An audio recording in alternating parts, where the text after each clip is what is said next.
If Russia continues on its current course, we have a range of tools at our disposal, including sanctions that would target certain sectors of the Russian economy. And we've been consulting closely with our European and G7 partners, and we're stepping up our planning.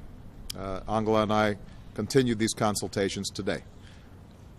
The Russian leadership must know that if it continues to destabilize eastern Ukraine and disrupt this month's presidential election, we will move quickly on additional steps, including further sanctions that will impose greater costs.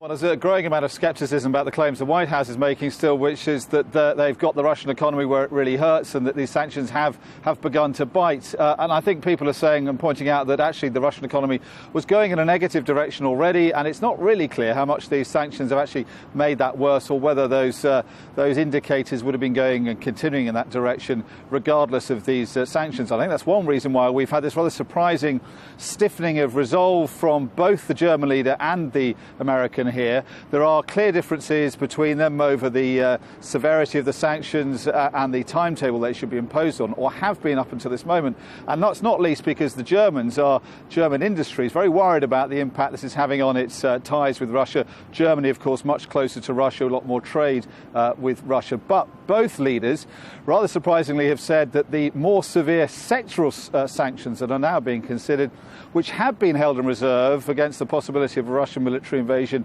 now could be used to punish and at least deter Russian intervention and disruption of the May the 25th election. So that could happen without any kind of invasion. But if these elections, these crucial elections, as Merkel put it, are disrupted on May the 25th, then these sanctions could be imposed. They're much more severe potentially than the sanctions we've seen so far on individuals, companies and banks. They'll target whole sectors of the Russian economy, and that of course will then have also a negative impact on the European economy and the American economy possibly as well.